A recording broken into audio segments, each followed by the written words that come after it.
All right, let's review a quick credit report inside of Smart Credit. Now, Smart Credit, the first thing that you want to do is go over to the little dashes on the top on the right-hand side. You're going to want to go over to 3B reports and scores. There's two options here, Smart Credit reports and 3B scores and 3B reports and scores. Now, if I look at this person's score, they have not updated it in almost a year. Okay, so you'll see something. If you see any issues, sometimes you just have to refresh everything. And what we're going to do, you should see the little button that says order an update now. We want to order an update, click I agree, place the order. That will populate the new credit report as of today. And there's another step that we have to do. We have to go back up to these little dashes up here and go to Smart Credit Report. And what we want to do, yay, 51 points, great. We want to go ahead and refresh this data by clicking on that little round recycle button, because that's going to refresh everything so we can get the fresh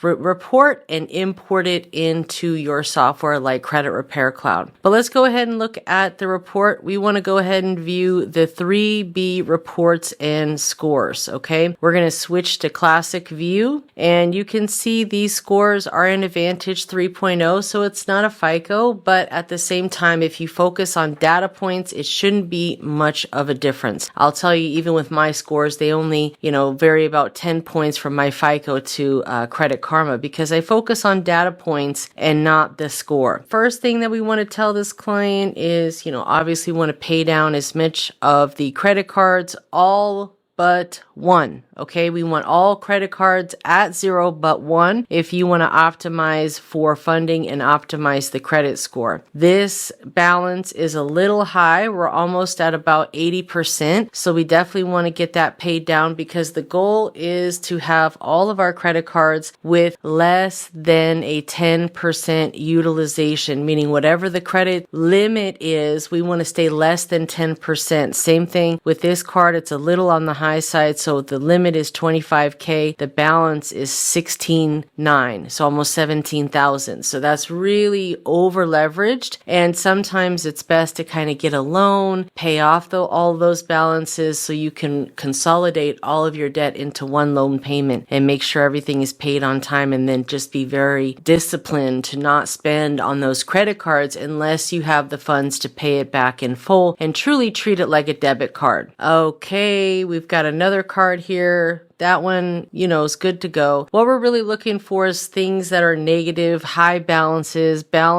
on credit accounts that have been closed. That's a big sign of risk. But most importantly, telling this client, hey, if you really want to optimize everything, we got to get all these cards paid down. You can keep the balance on the highest card, which right now looks like it's going to be that Navy Fed card. But ultimately, you want to make sure that you get all these debts paid down to really optimize your credit data to be eligible and optimized for funding. All right. So far, so good. We're not going to worry about any of the closed accounts, especially if they don't have any bad history or anything like that. You want to stay away from Affirm and these buy now, pay laters, okay? Because they're just no good.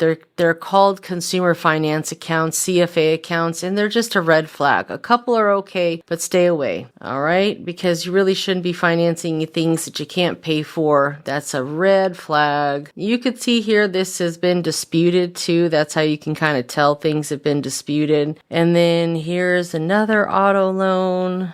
So, this was a client that I worked with a while back and helped him get a lot of funding and build a relationship with Navy Fed. You could see he's got a $25,000 credit card, some other credit products with them. So that's great. Building that relationship is super important, not only with Navy Federal, but many of these credit unions and really relationship-based banks, So again, what we're looking for is anything that has a negative, like this account right here. Pretty old, but it does have some late payments. Not a huge deal. I don't really mess with late payments that are on credit cards unless it's a big deal and within the last 24 months. And even then you have to handle with care, because you can't dispute it to the credit bureaus.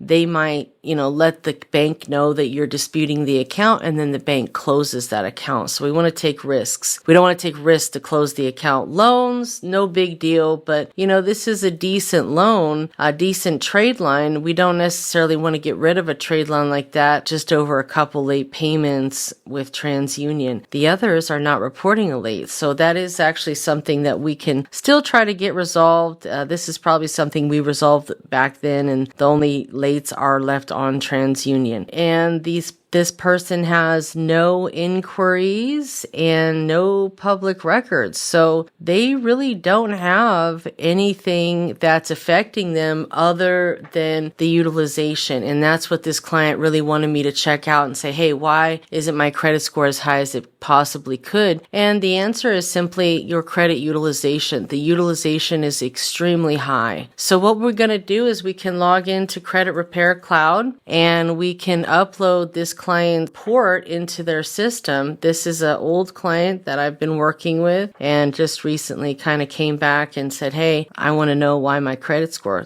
is so low. So what you want to do is just hit import audit. And again, make sure that you've refreshed credit or smart credit in both of those places, because it will import old data if not. And then it'll generate a report for this client as far as what's changed, what's happening. And really, you can simply just tell the client, there's really not much that we can do. You got to pay off your debt. If you want to get a loan to pay off your debt, you've had a loan with SoFi in the past, decent relationship, you might be able to go back there. So this credit score has gone up. There was a few things that were updated, deleted.